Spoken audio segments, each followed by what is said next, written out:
अस्सलाम वालेकुम। आखिर गवादर में ही इन्वेस्टमेंट क्यों जरूरी है? आज की वीडियो गवादर में इन्वेस्टमेंट से मुतल्लिक मेरा तज्जिया सिर्फ रियल एस्टेट से ही मुतल्लिक नहीं बल्कि गवादर की असल अहमियत से भी मुतल्लिक है। सी पैक यानी चाइना पाकिस्तान इकोनॉमिक कॉरिडोर चीन के साथ बेहतर तिजारत के लिए पाकिस्तान के अंदर बुनियादी ढांचे को बेहतर बनाने और जनूबी एशिया के ममालिक को मजीद मजबूत करने के लिए एक बड़े प्रोजेक्ट यानी BRI का फ्लैगशिप प्रोजेक्ट है। चाइना पाकिस्तान इकोनॉमिक कॉरिडोर 2013 में चीन की तरफ से ऐलान करदा यूरो एशिया के ममालिक के दरमियान राब्ते, तिजारत, मवासलात और तावन को बेहतर बनाने के लिए BRI यानी बेल्ट एंड रोड इनिशिएटिव का भी हिस्सा है। सी पैक मंसूबा 20 अप्रैल 2015 को शुरू किया गया था जब चीनी प्रेस शी जिनपिंग और उस वक्त के पाकिस्तानी वजीर आजम नवाज शरीफ ने $46 बिलियन मालियत के 51 मुआहिदों और मुफाहमत की याददाश्तों पर दस्तखत किए जो अब तक $46 बिलियन से बढ़कर $65 बिलियन तक पहुंच चुका है और पाकिस्तान में बनने वाले तमाम बड़े प्रोजेक्ट्स अंडर सी पैक ही बन रहे हैं।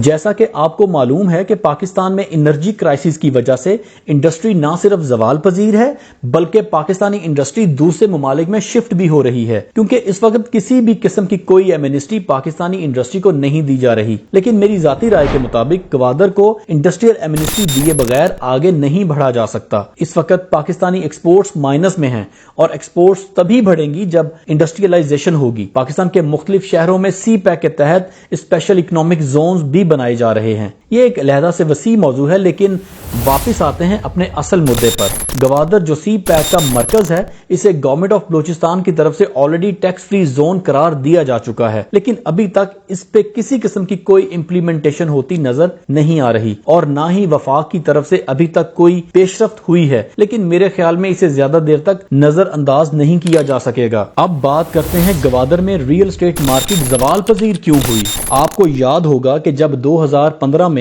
सी पैक का मंसूबा लॉन्च हुआ था तो उसी साल के आखिर तक और 2016 में गवादर की रियल एस्टेट मार्केट में एक जबरदस्त आर्टिफिशियल बूम आया था जो 2017 के दरमियानी महीनों तक रहा और फिर इसके बाद डमी मार्केट का बैलून फट गया और Gwadar real estate market crash कर गई। मेरा ख्याल है कि इसकी वजह सिर्फ एक गैम्बलिंग थी क्योंकि मौके पर तो कुछ था ही नहीं यानी गवादर में कोई इंफ्रास्ट्रक्चर ग्राउंड पर मौजूद ही नहीं था। इसके बाद 2018 में मार्केट को रिवर्स गियर लग गया और 2019 आ गया और एक नागहानी आफत अपने साथ लाया जिसका नाम था कोविड-19 और फिर 2019 और 20 खौफ में ही गुजर गए। और फिर सन 2021 में उस वक्त की गवर्नमेंट ने कंस्ट्रक्शन पर एमनेस्टी स्कीम लॉन्च कर दी और फिर पाकिस्तान के तमाम छोटे बड़े इन्वेस्टर्स और ओवरसीज पाकिस्तानियों का रुख बड़े शहरों यानी कराची, लाहौर और इस्लामाबाद और दूसरे शहरों की तरफ हो गया जहां पॉपुलेशन भी थी और इंफ्रास्ट्रक्चर भी मौजूद था। और फिर 2021-22 तक इन बड़े शहरों में रियल एस्टेट में बहुत तेजी आई और मार्केट में एक जबरदस्त बूम आया जिसकी बाकियात आपको अभी भी महसूस होंगी। और चूंकि गवादर में इंफ्रास्ट्रक्चर था ही नहीं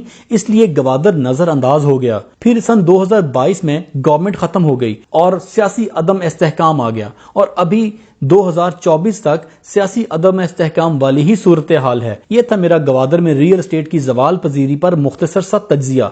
अगर यहाँ आपके कोई सवालात हों तो आप जरूर कीजिए या अगर आप मेरी इस बात से मुतफिक नहीं तो मेरी इस्लाह के लिए मेरे इस तज्जिए पर निशानदही करें ताकि मेरी इस्लाह हो सके जिस पर मैं आपका शुक्रगुजार हूंगा। वापिस आते हैं उसी सवाल पर कि अब गवादर में इन्वेस्टमेंट क्यों जरूरी है। बजट 2024 में अनगिनत जालिमाना टैक्स लगने के बाद पाकिस्तान के तमाम बड़े शहरों में रियल एस्टेट मार्केट जवाल पजीर है और मुझे लगता है कि शायद कम से कम अगले 2 साल तक इन टैक्सेस में कोई रिलीफ नहीं मिल सकेगा क्योंकि अगर बड़े शहरों में रियल एस्टेट में या इंडस्ट्री पर कोई टैक्स रिलीफ मिलता है तो हुकूमत के रेवेन्यू में भी अच्छा खासा फर्क पड़ेगा और शायद IMF भी इस पर राजी ना हो। जबकि अगर सिर्फ गवादर में इंडस्ट्रियल या रियल एस्टेट में किसी किस्म की एमनेस्टी दी जाती है तो ना तो गवर्नमेंट के रेवेन्यू में कोई खास फर्क पड़ेगा बल्कि इसके बरक्स यहाँ कारोबारी सरगर्मियां शुरू होंगी, बेरोजगारी कम होगी और हजारों की तादाद में नई नौकरियां पैदा होंगी और रेवेन्यू ज्यादा जनरेट होगा। अब जबकि गवादर में पाकिस्तान का सबसे बड़ा इंटरनेशनल एयरपोर्ट बना दिया गया है, गवादर पोर्ट को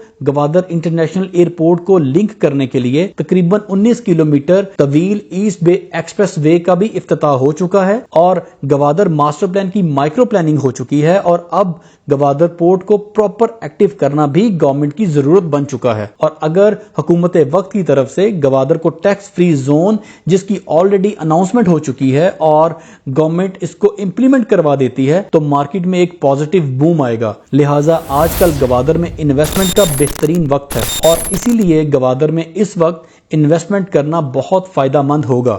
اس کے علاوہ اگر آپ کے کوئی سوالات ہوں یا کوئی بھی اعتراضات ہوں یا آپ گوادر میں بہترین انویسٹمنٹس کے بارے میں میری رائے لینا چاہتے ہوں تو میرا نمبر آپ کی سکرینز کے اوپر آویزاں ہے. آپ مجھے واٹس ایپ پہ میسج بھیج سکتے ہیں یا کسی بھی وقت کال کر سکتے ہیں. اور اپنے ساتھ جڑے ہوئے لوگوں کا خیال رکھیے. اللہ آپ سب کا حامی و ناصر. السلام علیکم.